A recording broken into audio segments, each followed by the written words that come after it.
السلام علیکم ورحمۃ اللہ وبرکاتہ۔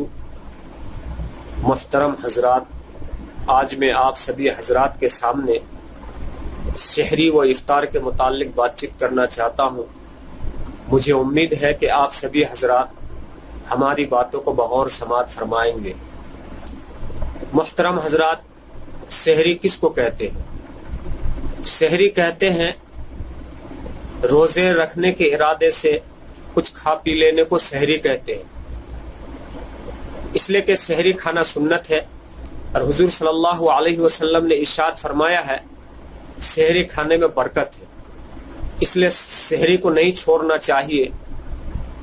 اگرچہ سحری کا کچھ انتظام نہ ہو یا سحری کھانے کے لیے کچھ نہ ہو تو کم سے کم ایک گھونٹ پانی پی کر سحری کر لے اور روزے کی نیت کر لے،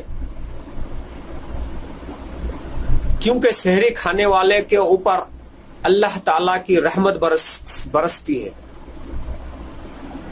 سحری کھانے والے کے اوپر اللہ کی رحمت برستی ہے، اور اللہ تعالیٰ کے فرشتے سحری کھانے والوں کے لیے بہت زیادہ دعائیں کرتے رہتے ہیں۔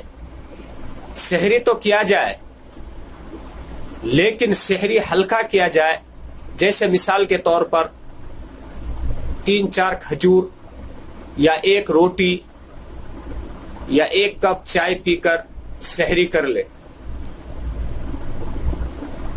اور بالکل ہی اگر سحری نہ کیا جائے تو روزے کی نیت الگ سے کرنا شرط ہے۔ بغیر سحری کیے ہوئے روزے کو چھوڑنا صحیح نہیں ہے۔ جب آپ نے سحری کر لی تو روزے کی نیت کرے۔ روزے کی نیت کیا ہے؟ روزے کی نیت یہ ہے، نویت ان اصوم غدا من شہر رمضان المبارک فرض لک یا اللہ فتقبل منی انک انت السمیع العلیم۔ یہ روزے کی نیت ہے۔ اس کے بعد افطار کرنا و کرانا۔ افطار کس کو کہتے ہیں؟ افطار کہتے ہیں سورج ڈوبنے کے بعد کوئی حلال چیز کھا کر روزے کو توڑنا، اس کو افطار کہتے ہیں۔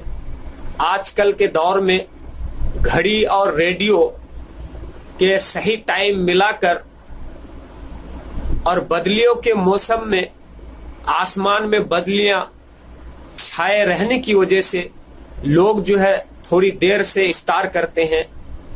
اس تعلق سے حضرت ابو ہریرہ کی حدیث ہے کہ حضور صلی اللہ علیہ وسلم نے ارشاد فرمایا، اللہ تعالیٰ کا ارشاد ہے جو بندہ سورج ڈوبنے کے بعد بغیر دیری کیے ہوئے افطار کرتے ہیں تو اللہ تعالیٰ کے نزدیک وہ بندہ بہت زیادہ محبوب ہے۔